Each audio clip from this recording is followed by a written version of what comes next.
Good evening from Holyrood. On tonight's Representing Border. A new set of ministers is approved by Holyrood. But will this reshuffled pack pursue the priorities of people in the south of Scotland? All of these ministers, like me, are ready to get to work. This is a cabinet that's made in reforms mode. I'm very happy to see that. Also on the programme, the Chancellor cancels a tax hike on fuel as part of a slew of measures to try and ease the cost of living crisis. But will the changes bring dangerous unintended consequences for farmers in our region? We ask a senior figure in the industry.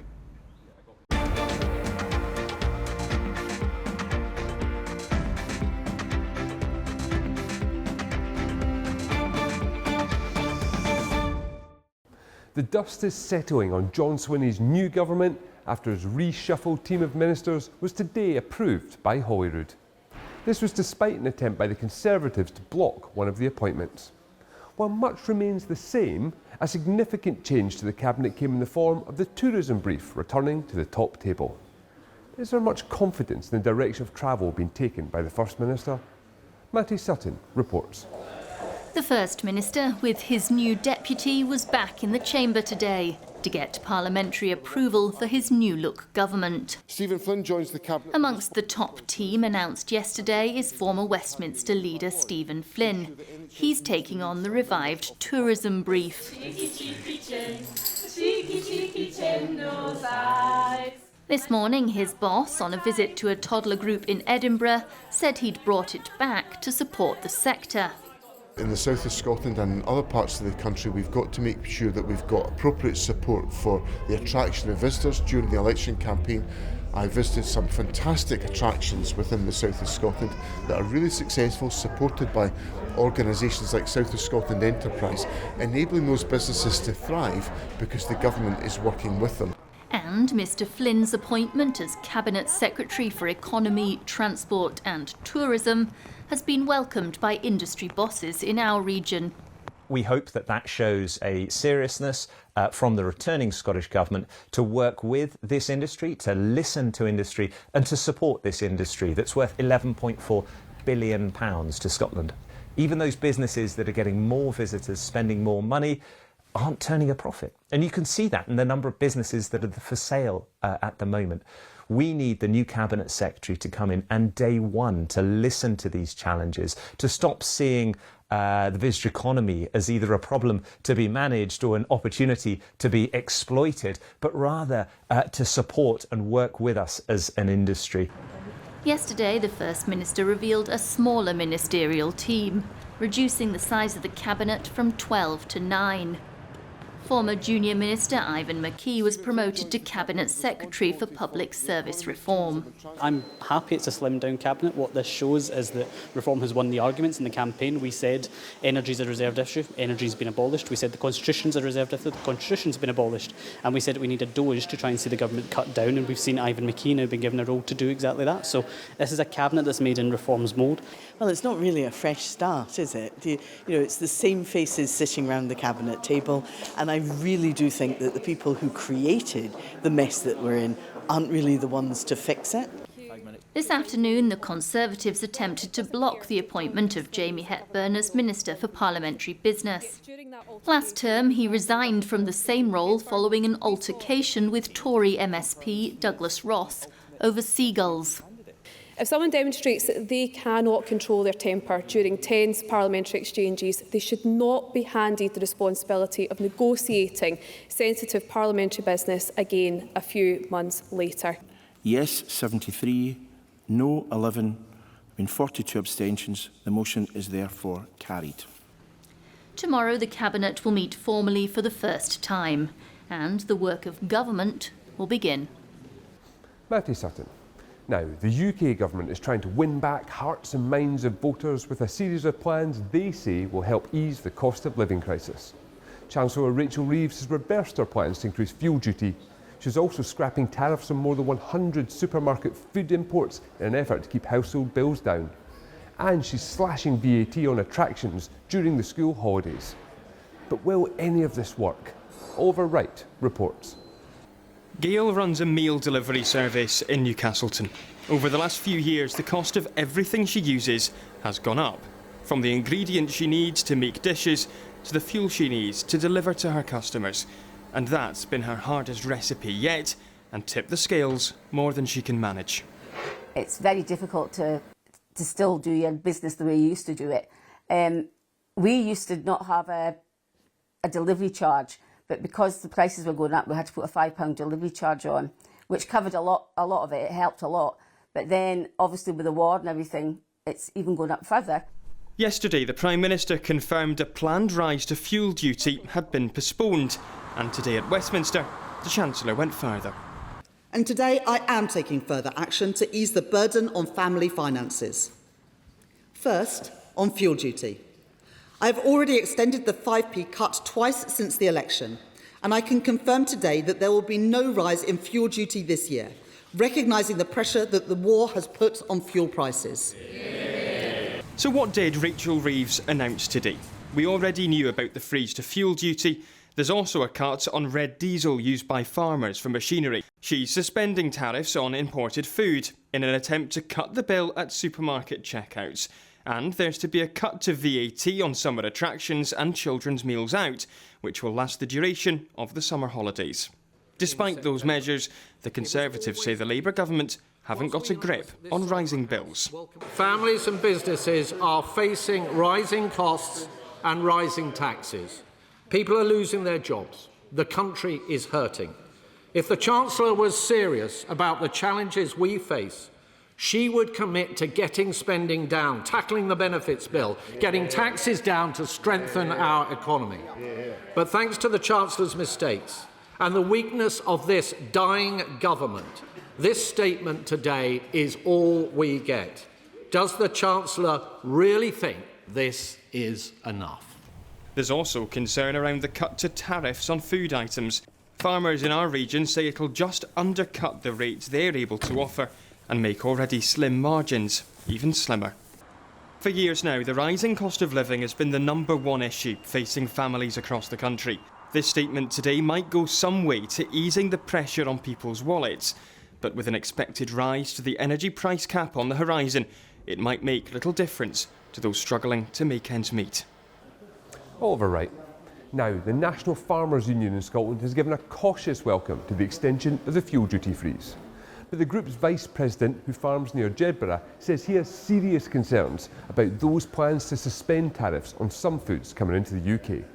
Robert Neal also told this programme that a proposed price cap on goods could push farmers out of business. I spoke with him earlier on. Robert Neal, the Chancellor has confirmed that fuel duty will not rise as expected in September, and the rate on red diesel is going to be cut by a third. What's your reaction to that?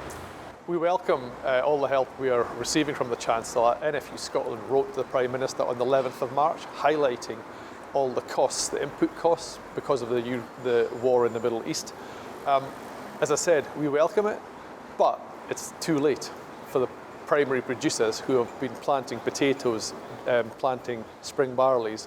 All the spring work is all behind us now, and looking forward, yes, it will help with harvesting of these crops, but as I said, we welcome it. Every little helps, but we need more. But I suppose, as you're saying, there's part of the issue that maybe the fuel-intensive work, the most fuel-intensive work has already been done. Yeah, take potato planting, for example, a really intensive job. Lots of acres in Scotland, we grow potatoes really well, all in the ground now. All they need to do is grow if the weather is with us, but if the weather is not with us, these potato growers will be using irrigation to water these potatoes to make sure we've got chips in the chip shops, crisps in supermarket shelves, and it will come at a cost with fuel usage over the summer period. One of the other measures that the Chancellor is talking about is suspending tariffs on imports into the UK. How would that affect farmers here? I'm really concerned about that. You know, I've no problem with food coming into the UK, but it has to be produced to standards that we adhere to. I mean, in the UK, we have got fantastic standards, fantastic production, great animal health and welfare. If it is all produced under the same regime as that is put on us, not a problem, but I worry. And I think it's going to fall on the primary producer to take the hit. So you worry about being undercut? Yes, undercut pricing. Our high valued product being forgotten about and not on the supermarket shelves. I suppose when you're talking about being valued, there's been a lot of talk about price caps in supermarkets on staples, either voluntary, the UK government talking about trying to get an agreement with supermarkets, and the Scottish government still say they're going to legislate for a compulsory cap. What do you make of that from a farmer's perspective? I'm really concerned about that. Again, it's going to fall on the primary producer, but we haven't seen the finer detail yet. It's difficult to comment on something that we don't fully understand, but I fear, it all comes down to the primary producer, the farmer, and we are struggling at the moment to balance the books, and this might put pressure on us to tip the balance the other way, the pendulum the other way. And I just fear for us as farmers doing what we do. We're resilient people, but we've just about had enough. We cannot balance the books. I was going to say, it sounds from what you're saying there like I think there's a risk that some farmers might go out of business. Without a doubt, the pressure is up there, and it's energy costs, fertiliser, fuel, all our input costs have went up 20, 25, 30% since the Middle East outbreak, and we, as primary producers, are price takers, not price setters. We cannot pass on these costs to our customers. Do you worry at all about, or do you understand, I suppose, as well as the concerns about getting the money that producers need to produce the food, that there is an issue with, consumers may just not be able to afford these staples if prices continue to rise? Yeah, that is a concern, and in the cost of living, all these high energy costs are affecting all of society, not just farmers. Everybody who lives and works in the country have got added costs, whether it is heating their home, travel, fuel. All of these costs are affecting everybody in society, and we all need to work together to make sure that everybody gets their fair share from the supply chain, and that we're all here for the future and to feed the nation and the next generation. We got a sense yesterday of the Scottish Government's priorities with the new administration, John Swinney setting out his cabinet. One of the decisions there was to move the Rural Affairs brief, merging it with climate change. What do you think of that? Is that a downgrade? Probably is. I'm a bit concerned that climate is the headline and not rural affairs and agriculture. Scotland is fantastic at producing food, and the agriculture sector punches above its weight in rural Scotland, and we need to keep highlighting that to everybody, what the agriculture sector does for Scotland, and we need to keep pushing ministers, MSPs, of what farming does for the rural economy. Do you think this sends any kind of message then about whether or not the Scottish Government, frankly, whether or not it gets rural affairs? I think the Scottish Government gets rural affairs, but a concern for myself is, looking in from the outside, is climate is ahead of rural affairs. Agriculture punches above its weight in rural Scotland. But whoever's in position, John Swinney has got a rural constituency, he gets it. Gillian Martin, Minister Fairley, they're all back in position. We've worked with them before, there's continuity there. We will just have to keep working, keep pushing for the Scottish agriculture industry with these MSPs, and look forward to the next term in government with them. That's where we'll see how well that working together goes. For now, Robert Neal, thanks very much for your time. Thank you.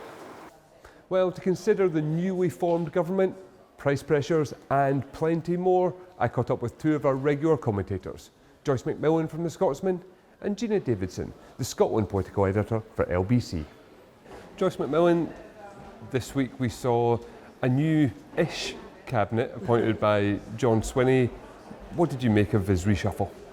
I didn't think the cabinet was very interesting at all. I think actually it's probably a bit too small. I think given the range of responsibilities that the Scottish Government has, which is quite substantial given the reserved powers system, I think probably there are some pretty major themes of Scottish Government which are actually not covered by a specific Cabinet Secretary. I mean, what comes to the fore is energy, which seems to be split among different Cabinet Secretaries and not very focused on at all. Another is local government, which is vitally important in terms of the future of public spending in Scotland and how that is shaped and how it's decided. So, there are some strange gaps. Some of the swaps just seem to me to be pretty meaningless. I mean, if somebody has been doing the health minister job for 18 months, is just beginning to get a grip of what is, after all, an extremely complicated job. What is the point of moving them out of there? I mean, John Swinney said something about bringing in new ideas, but I just don't see that Angela Constance is going to bring any new ideas to that job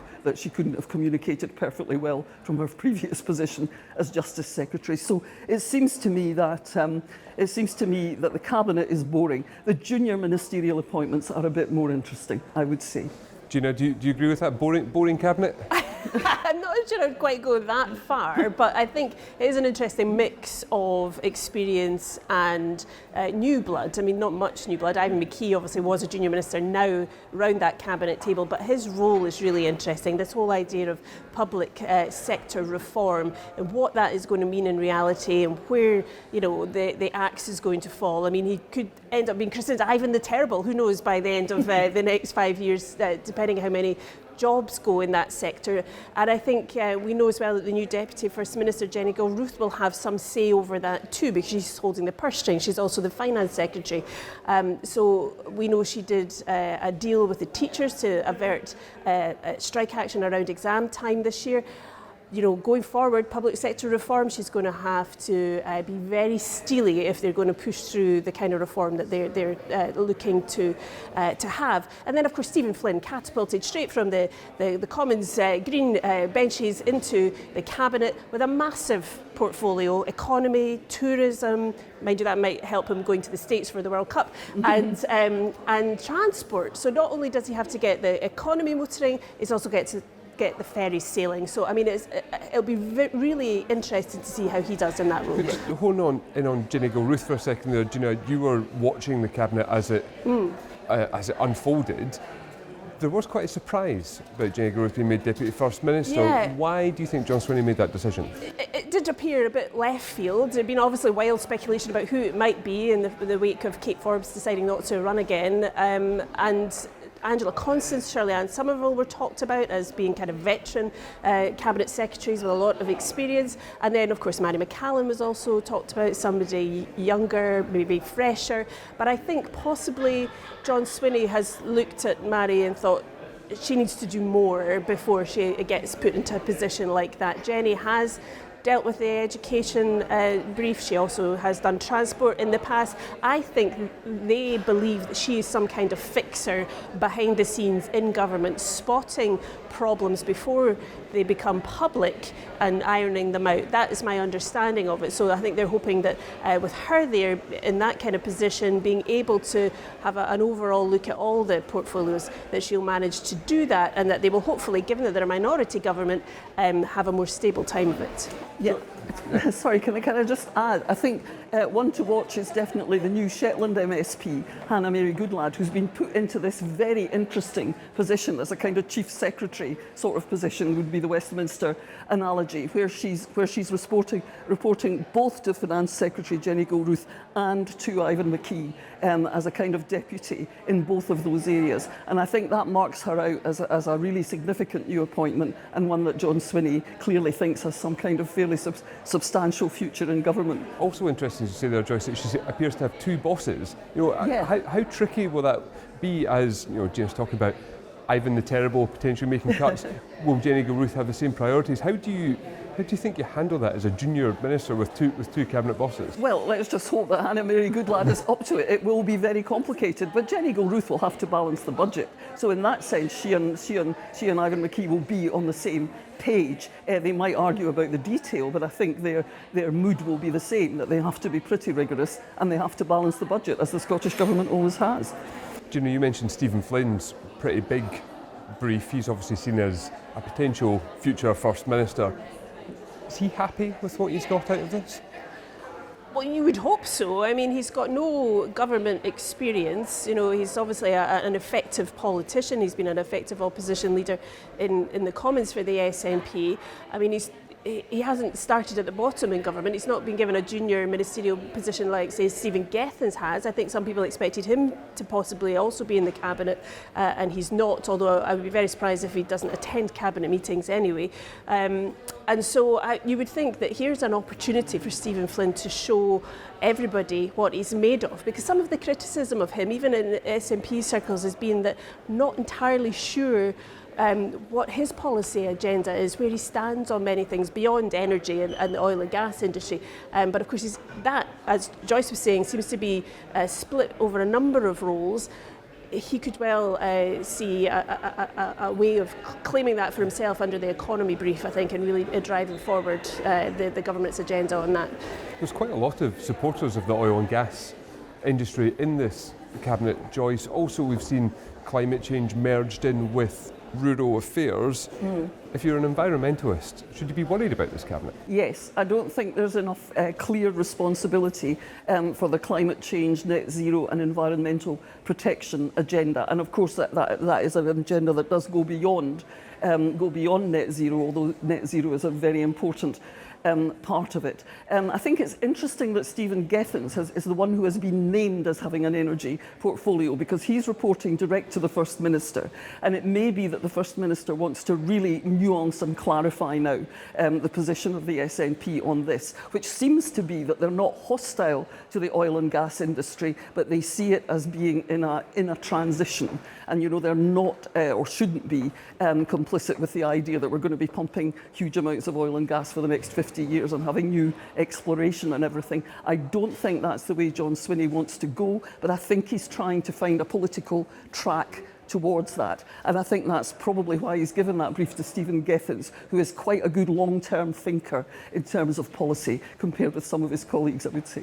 Of course, we've been waiting for an energy policy from the government for a long time. It keeps being pushed back, so we might actually get one now. And interesting too that they've dropped the net zero tag attached to either the climate or the energy portfolios. And you wonder if that's not necessarily because they no longer believe in net zero, but because they're much more aware of the pressures that business and households are under when it comes to the cost of energy, and that we will have to use oil and gas potentially for far longer than anybody was planning to originally. To move on from Holyrood and look at the UK government, they should have had some positive stories to tell this week. New figures out today on immigration show a big fall, inflation and growth figures better than expected. Gee, I just wonder why they still seem to be in a bit of a doom loop. Because they just like to fight amongst themselves. I mean, honestly, I think anybody watching what is happening within the Labour Party will feel utterly frustrated. It's so self-indulgent at a time when people are struggling, when people do want to see their lives being affected by good policy from the government, where Labour do have some good things to talk about, in terms of they are doing something to reduce fuel bills for a bit, even if that might go up again and Iran's in the mix, and they are now looking at the cost of food and reducing import tariffs, that kind of thing. They are doing things, but all anybody's talking about, all anybody's looking at is whether or not Keir Starmer survives and if Andy Burnham comes in, and I think the majority of the public don't care. They just want a government to get on with doing what it's supposed to do. Joyce, do you think that these announcements and Keir Starmer's announcements on cost of living measures can help him win back the public or indeed his own party? Well, I mean, unfortunately, I think that the Labour Party is now on a kind of conveyor belt that is leading almost inexorably towards some kind of leadership election, unless Andy Burnham manages to lose his by-election in Makersfield, which is not entirely impossible. I mean, Andy Burnham is okay, but, he's not really that different a politician from Keir Starmer, if you look closely at the detail of him. So what people think he's going to bring that Starmer hasn't already brought to the table, I'm not quite sure, to be honest. So if he somehow, because of that doubt, manages to lose the Makersfield by-election, then I think Keir Starmer's home and clear, because I don't think Wes Streeting, who's the other kind of possible opponent, has that much support in the party. But if Andy Burnham wins that by-election, which he's still quite likely to do, because he's a well-known name, then I think the race is on, unfortunately. And I think, as Gina says, it will be completely pointless. If Andy Burnham does take over as Prime Minister, it won't make that much difference. But we'll have sort of lost 9 months of British politics to a kind of useless personality spat. We'll have lost a Prime Minister who's quite well respected in international affairs. And for what? Well, for what indeed? We'll see lots of navel-gazing and hopefully some proper policy to be discussed over the next wee while. But for now, Jay Davidson, Josh McMillan, thank you both very much. Now it's time for us to take a short break. But coming up, we'll be rounding up a busy week at Holyrood as MSPs old and new returned to the Scottish Parliament.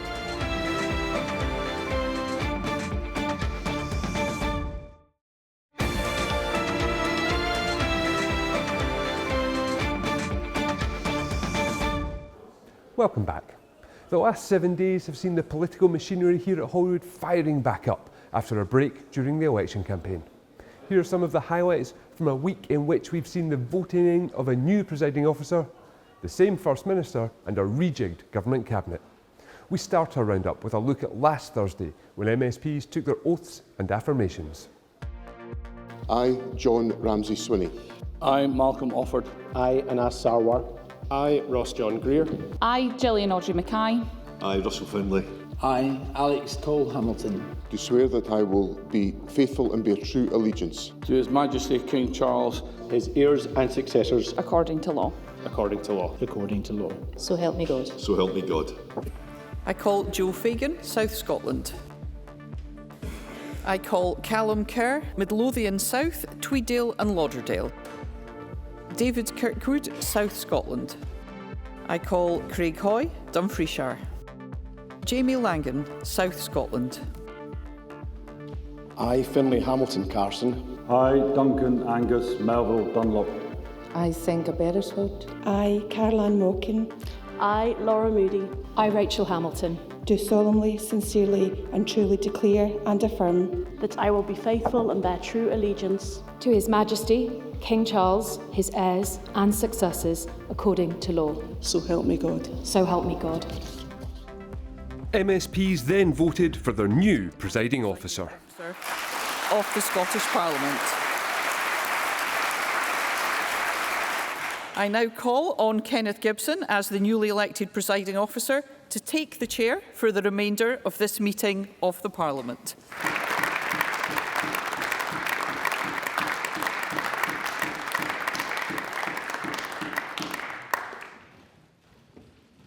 I want to thank every one of you who participated in this process. Belated congratulations, if I haven't spoken to you already, about winning your election. And thanks to all those who voted for me through thick and thin. It has been quite a stressful afternoon, as you can imagine. But I'm looking forward to working with every single person in this chamber to take this Parliament forward. I think there's so much more we can be as a Parliament than we have been in the past, and I'm certainly going to do my utmost to work with you in taking us forward. This Tuesday, MSPs decided who should become First Minister. It was never going to be a competitive vote, given the SNP was the largest party by a long way. But all of the leaders threw their hats into the ring, delivering their speeches with a dash of humour. Presiding Officer, I rise to speak to my candidacy for First Minister of Scotland in an atmosphere rather of hope more than expectation, because elections are a time of choosing. This no different than the last. But the last Scottish election that we have been through was in itself a time of choosing. It was an inflection point at which all of us are offered our instructions by the people who send us to this place. And it also represented the final spoke on the wheel of revival for my party. I'm heartily glad of that, coming as it did after the best general election result for our party in 100 years. Big council gains across the chamber. The Scottish elections last week represented a massive leap forward for the Scottish Liberal Democrats, both in terms of vote share and in terms of the number of seats returned. When looking at the constituency map of Scotland, Presiding Officer, we are the second party of Scotland. We've won in places that we have never, ever won before, and we have taken a massive leap forward and the best result for my party in nearly 20 years. And the measure of that achievement, I think, was summed up well by the Times when they wrote, and I quote, that in the final analysis, it was the Liberal Democrats who perhaps did more than any other party to thwart the nationalist march to 65 seats. Don't take it from me. This is the story of this election, presiding officer. As much as I respect John Swinney, he has only known regression in his time as party leader of the SNP. He has only gone backwards in his efforts and experienced electoral decline. And as the old Parliament rose and we were gavelled out of session, he could not have been clearer. He stated for the whole country to hear that if he was to achieve the mandate necessary to go about calling for a second independence referendum, then he needed the public at large to award his party with an overall majority. He fell well short of that.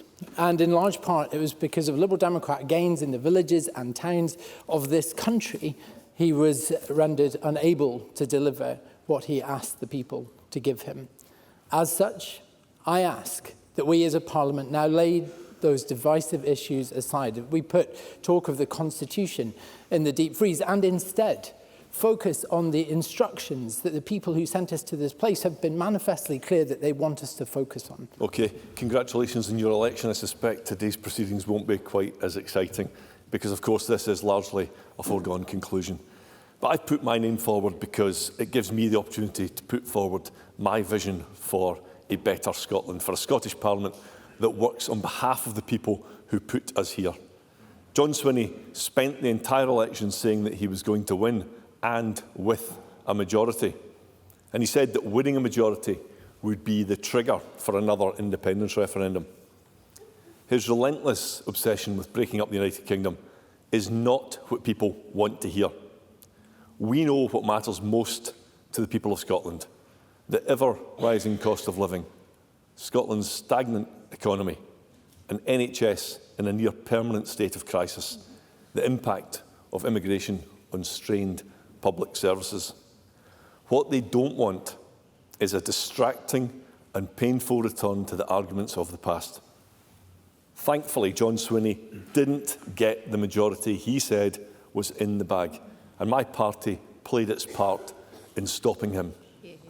The blue wall stayed blue as we won a hat-trick of seats across the south of Scotland. However, I was bitterly disappointed to lose so many valuable and respected colleagues in my party and beyond. And this is a very different Parliament to the one that came before. And when John Swinney is inevitably elected as First Minister today, he has some big questions to answer. We all have a duty to act in the best interests of the people of Scotland. This Parliament has an opportunity to transform Scotland over the next 5 years.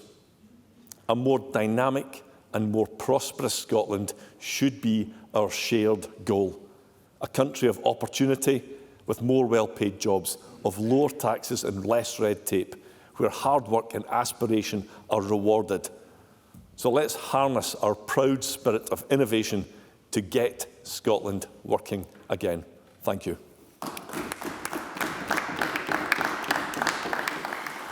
Thanks, Presiding Officer, and could I congratulate you on your appointment.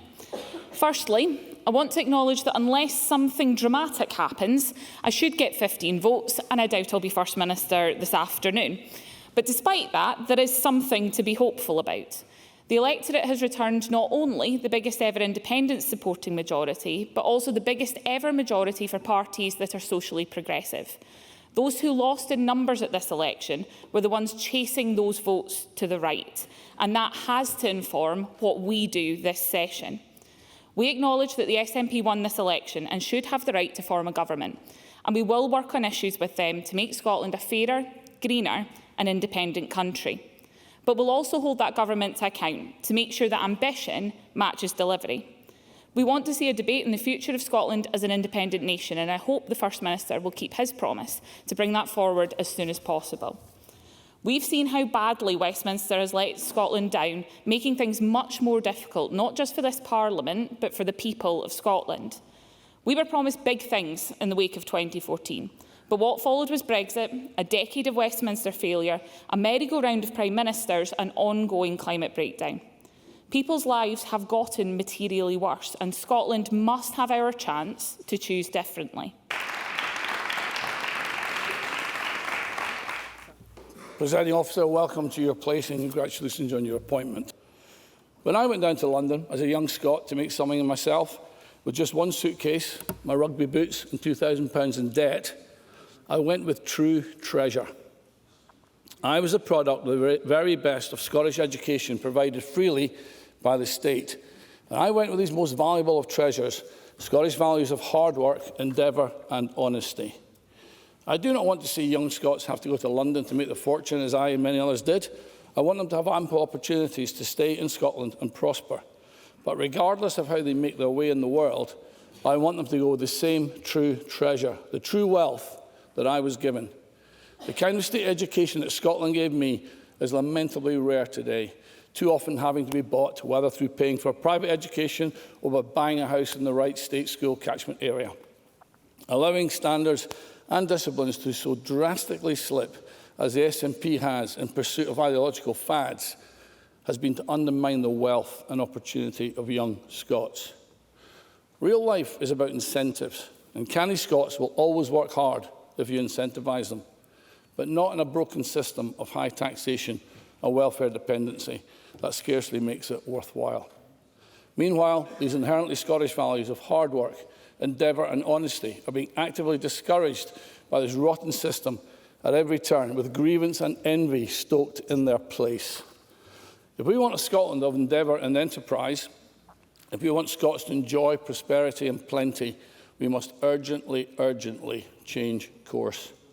Surely all the proof we need that this current system is broken lies in the fact that 2 million Scots did not vote in this 2026 election, a staggering 47% of the electorate. Compare that to 16% non-voters in the 2014 Indie Ref. The incumbent parties in this chamber should take a good, hard look at themselves. Scotland deserves a First Minister who wishes to build opportunity and prosperity for every Scot, and the only party in this chamber with that agenda is Reform UK. Thank you. I congratulate you on your election. I rise to make this speech in the knowledge that we already know the outcome of today's vote. I congratulate John Swinney and the SNP on their election win on May the 7th. My party fought the election on the belief that Scotland needs change. It's an election and an argument that we didn't win. That's disappointing, and I don't pretend otherwise, but I think it's important to convey what I still believe today. Our politics, our parliament and our country does need to change. And we have a collective responsibility to represent and serve the people. And in the current climate, I believe we have a responsibility to bring our country together and to take on the politics of fear and blame.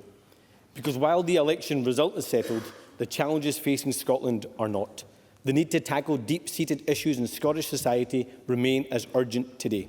And this Parliament must rise to that challenge. We need a government that will focus relentlessly on the things that matter. Growing our economy, supporting our high streets, driving down waiting lists, improving access to primary care, providing dignity in the delivery of social care, making life more affordable, giving every young person the chance to succeed, and supporting our communities to feel safer and stronger. In doing that, we must also recognise the mood in the country as it is, not as we might wish it to be. During this election campaign, one word came up again and again: scunnered. People are frustrated, angry and tired. And they're tired of political arguments that seem disconnected from their lives. And that should concern every single one of us. Because if people lose faith not only in one party or one government, but in the ability of politics itself to improve their lives, then that not only undermines our democracy, but it opens up opportunities for those that seek to divide us. Presiding Officer, half of the MSPs in this chamber have been elected to our Parliament for the first time. This is a historic opportunity for them and for all of us, for us to demonstrate either the best of Scotland or the worst of our politics, to change the culture positively or negatively, to achieve greater cooperation or greater conflict, to trade in bigger ideas or bigger insults. So I would say to the new members and the old, let's not miss this opportunity to do what's best and right for Scotland. That means confronting the politics of fear and blame, not inflaming it.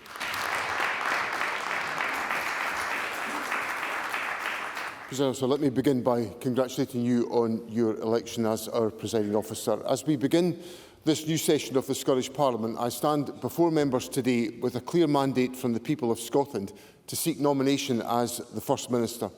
The election is over, the people have spoken, they have emphatically supported the Scottish National Party, and I offer to form a government to deliver on behalf of the people that we all serve. Not cautiously, not hesitantly, but with purpose, on the issues that matter most in the lives of our people. That is exactly what a government I lead will do. The challenges facing our nation are real. Families continue to feel the pressure of the cost of living. Public services continue to face significant demands. Events in Westminster and across the world continue to impact here at home, and many people are feeling the strain in their everyday lives. So this must be a Parliament and a government that meets the moment. Not with incremental change, but with a clear sense of direction and an agenda that matches the ambition people have for this country. Because Scotland is a country of enormous strength and opportunity, a country with the talent, the resources and the determination, not only to react to challenges, but to overcome them. The government I lead will work to build a Scotland where families are supported through the cost of living crisis and where the pressures they face are eased, not ignored. A Scotland with a strong modern National Health Service that is accessible, resilient and there for the people when they need it. A Scotland where businesses grow, good jobs are created and economic opportunity exists in every part of our country. The government I lead will also press for the future of Scotland to be decided by the people of Scotland. The people have again returned a pro-independence majority to this Parliament, the largest ever elected. They have said with a resounding voice that decisions about Scotland's future should be taken here in Scotland. And I will ensure that the people have the right to decide on their own future. That is the agenda I offer the people of Scotland. It is ambitious, it is practical, it is ready to be delivered in this new Parliament with a new mandate and a government determined to get on with the job. Presiding Officer, with the mandate we have been given, with a clear plan for the work ahead and with a determination to deliver for the people of Scotland, I ask for the support of this Parliament to serve as Scotland's First Minister.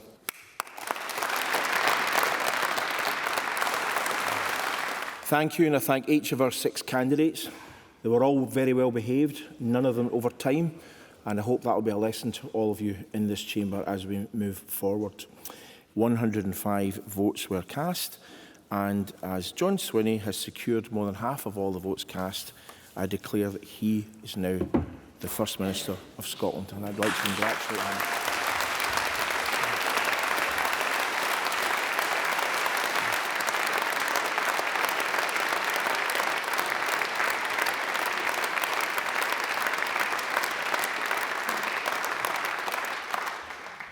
I now call on Scotland's new First Minister, John Swinney. Presiding Officer, it's a profound honour to accept Parliament's nomination for the office of First Minister. At the dawn of the 7th session of the Scottish Parliament, I am now one of only 4 members from the original class of '99, and of course you also, Presiding Officer, are one of that class. From that vantage point, let me offer this reflection to the many new members. This is a very exciting time in any Parliament. All of us rightly feel the privilege of having been chosen by the people of Scotland to represent them, and we are all full of anticipation for the exciting journey that lies ahead. But it will not be long before we have to return to the people to explain to them what we have done for them. And if there is one thing I have learned over my years in public service, it is this. When the 5-year term ends, it is those who can look their constituents in the eye and say they have achieved things for them who win re-election. All too often in parliaments, I've watched members celebrate when bold proposals are blocked, seemingly for political expediency rather than for any substantial concerns. There was a time when even I thought that negative politics worked into the bargain. But I'm standing here today having won a resounding mandate from the people of Scotland, because in this election, my party offered a vision of hope, ambition and optimism. And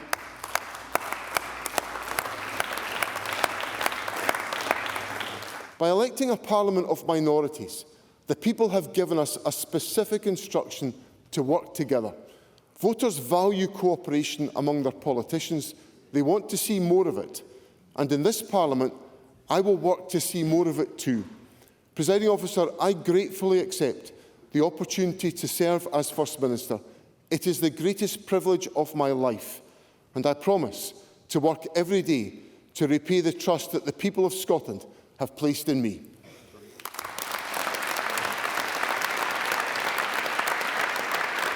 On Wednesday morning, John Swinney was sworn in as First Minister at the Court of Session in Edinburgh. Mr Swinney, will you make the oaths of office? First, the official oath.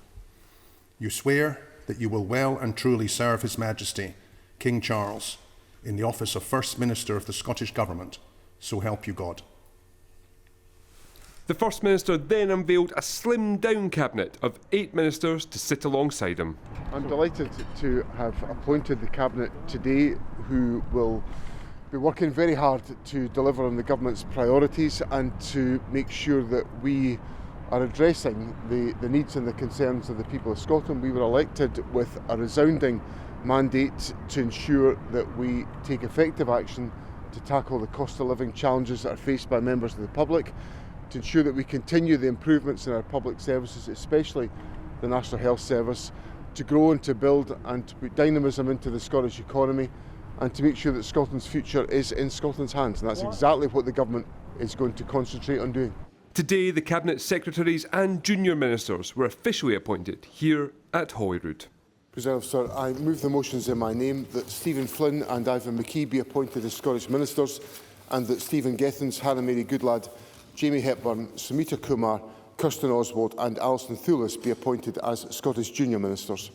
Presiding Officer, all of these ministers, like me, are ready to get to work, to deliver and to make the change the people in our society want and need and expect to see. I therefore ask Parliament to approve the appointments today. The Scottish Conservatives consistently pointed out throughout the election campaign that the SNP sums just don't add up.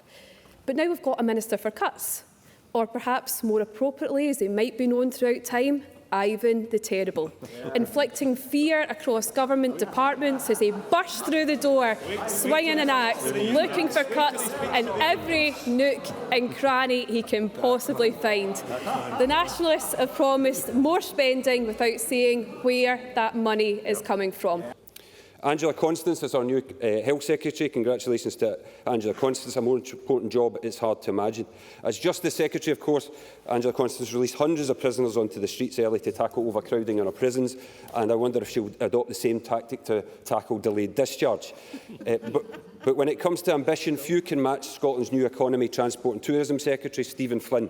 We all saw Mr Flynn struggle to get into Butte House yesterday, perhaps a sign of things to come.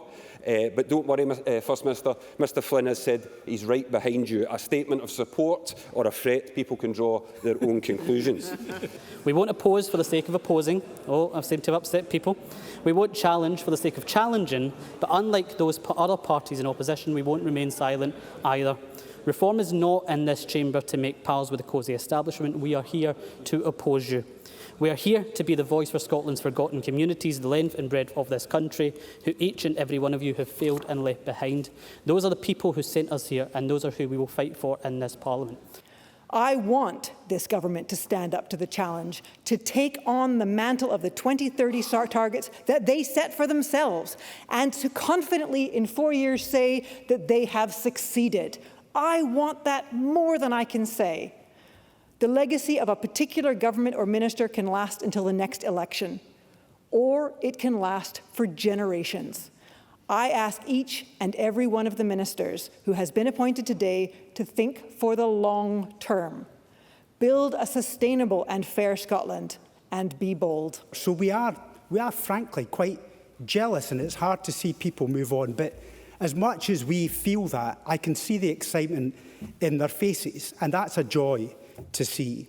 And there are a few I want to pick out. First is my neighbour, Jenny Gilruth, who I've shadowed on education for some years, a fellow Fifer. Her mother is a constituent who I think secretly votes for me. Jenny keeps denying it, but I think it's true. As the Parliament has agreed to this motion, the First Minister's recommendations will now be sent to His Majesty to approve the appointments. I therefore close this meeting of Parliament. And that's all from us for tonight and for this week. We'll be back at the normal time on Tuesday, but for now, thanks for watching and good night.